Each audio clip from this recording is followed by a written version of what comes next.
боюнча анық факттарыңыз барбы? Не дегенде, бұл жерде ауыз станция менен... Қайсы жылы, 2015 пе? Түсінбей қалдым. Қайсы жылы кеткен бұл ақша? Қаншаншы жылы кеткен? Қайсы жылы? 1 миллиард 230 миллион сом бұл 2013 жылы кеткен. 2013 жылы кеткен, а? Да. Бұл ақша қаяқтан алған бұны? Қайсы жақтан кеткен ұшында? Тақтап қойыңызшы? Менде тиешті документтер бар, мен сізге берішім мүмкін. Анда ошол бойынша так маалымат қағаз жүзіне беріп қойыңыздар, а? Қағаз жүзіне қойсан жақсы отыр. Рахмат. Менде бар документтер бар. Келісімдер, договор барды, қанша бұйрық, сұйрықтар барды, менде бар. Мен бүгін ертең сізге мен бардың документтерді беремін. Бүгін берсеңіз жақсы отыр қағаз жүзінде.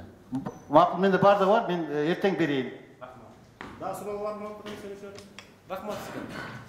Кейінгі баяндамашы Конституциялық соттың мұрдағы судьясы Бейбірлік Омындығышмер Сооронкулова Клара Сырахбековна.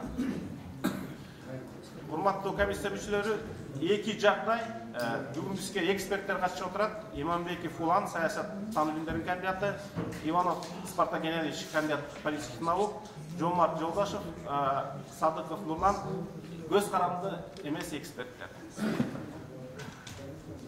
Саламатсыңар ба? Расми тілде, рұқсат болса расми тілдерден келді келек. Уважаемые депутаты, члены специальной комиссии, уважаемые присутствующие, средства массовой информации, в начале своего выступления я хочу напомнить статью 5 Конституции Кыргызской Республики, где в части 2 написано, что никакое объединение, никакая группа, никакое лицо не вправе присваивать власть Кыргызской Республики. Узурпация власти является особо тяжким преступлением.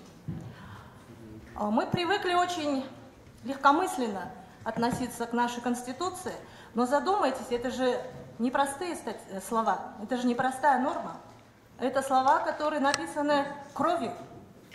Кровью тех людей, которые на протяжении истории независимого Кыргызстана сопротивлялись произволу, узурпации, бесчинству тех, кто находился у власти. Все это закончилось трагическими событиями. Эти слова написаны слезами тех, кто родных и близких, тех людей, которые погибли. Погибли на площадях, погибли в машинах, как Медет Садыркулов, да? Упали с балкона, как ваш коллега-журналист Павлюк. Это непростые слова. И в 2010 году, чтобы больше не повторилось этого, был демонтирован весь механизм, который позволял президентам управлять государством, располагая абсолютными полномочиями. Глава государства, президент, его статус был очень сильно изменен. Мы сократили более 20 полномочий. Он перестал быть гарантом прав и свобод человека. Он перестал быть гарантом Конституции. Он перестал определять основные направления внутренней и внешней политики. Он перестал быть лицом, обеспечивающим национальную безопасность. Он перестал формировать правительство. Он даже потерял право законодательной инициативы. То есть президент, по сравнению с тем, каким был президент в 2003-2007 году, президент по Конституции 2010 года абсолютно слабый. Он был никакой. Но кто-нибудь из вас это почувствовал? Какую-то разницу между президентами Акаевым, Бакиевым и Атамбаевым? Кто-то почувствовал, что президент стал слабым? Абсолютно нет. Но если Акаев и Бакиев делали это благодаря Конституции, которая позволяла им управлять всеми и вся, Алмазбек Атамбаев делал это вопреки Конституции. Ну, как ему это удалось? Я должна быть объективной. Это ему удалось благодаря тому, что и парламент 5-го созыва, и парламент 6-го созыва позволили ему это делать. И не только парламентарии, мы с вами позволяли это делать. Конечно, были среди нас те, кто выступил против. Но что он с ними сделал? Часть из них освободилась, часть из них осуждена и до сих пор находится в местах лишения свободы. Поэтому сегодня, начиная вот этот процесс лишения неприкосновенности, лишения экс-президента статуса неприкосновенности и привлечения к уголовной ответственности, мы должны задуматься не над тем, чтобы сводить с ним счеты. Нам этого не нужно. поверьте мне, это очень позорная страница, если президент, экс-президент Атамбаев, который 6 лет правил государством, да, сегодня вот на самом деле это не только позор экс-президента, это наш с вами общий позор. Мы позволяли ему это делать.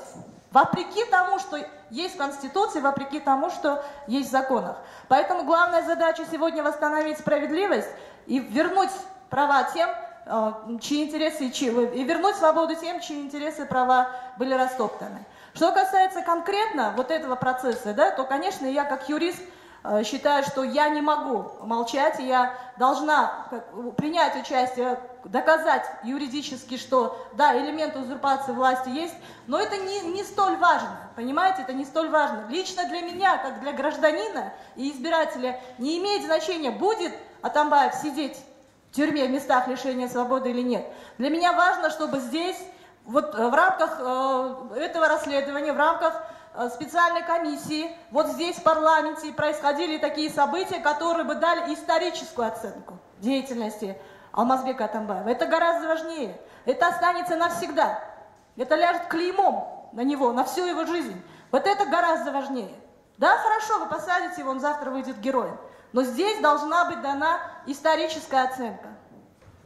Поэтому с этой точки зрения я считаю, что гораздо было бы важнее выносить этот вопрос на референдум. Ну, раз этот процесс начался, я должна внести свой вклад. Это не сведение счетов, потому что вчера в средствах массовой информации вечером журналисты стали говорить, пришли обиженные на расследование специальной комиссии, пришли обиженные Атамбаевым люди. Мы не обиженные, мы жертвы узурпации.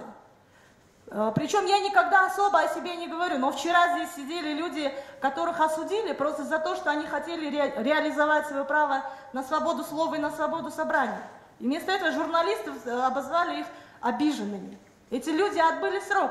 Эти люди испытали на себе все бесчинства, весь произвол, все беззаконие.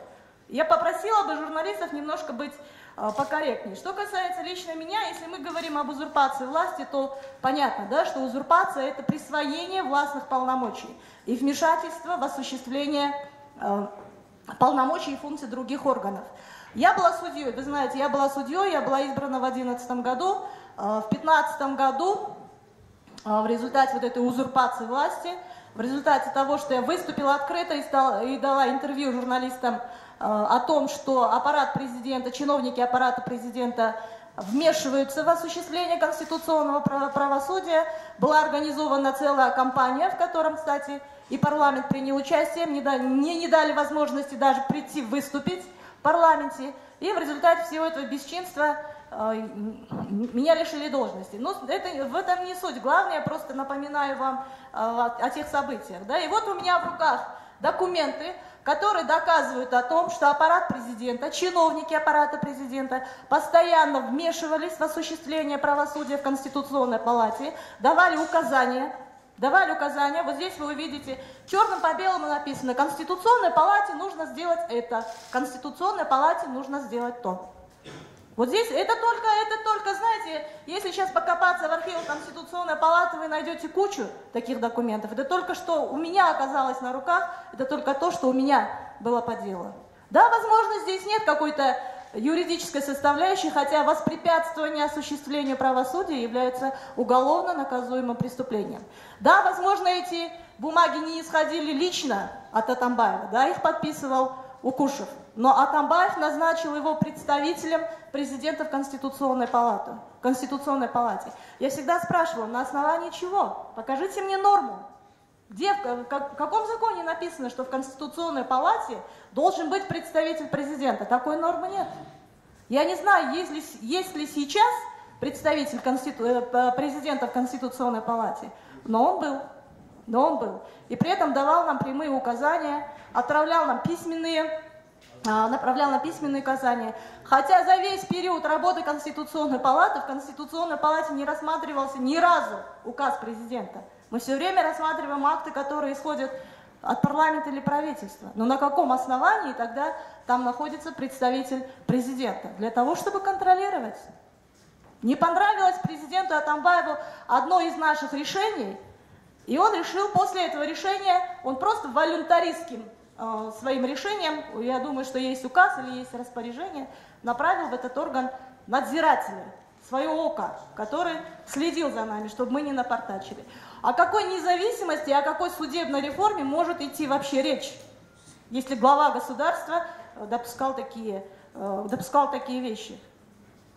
Это вот просто как бы вопрос для специальной комиссии. Я, конечно, эти бумаги вам передам. Я уже сказала, что чисто юридически, и тем более исходя из того, что я даже не знаю, каким способом, почему статья 12, которая буквально недавно на основании решения Конституционной палаты, да, и в целях приведения в соответствие с Конституцией, в статье 12 оказались вот эти слова, только обвинение в особо тяжком преступлении. Я не знаю, смогут ли правоохранительные органы доказать особую тяжкость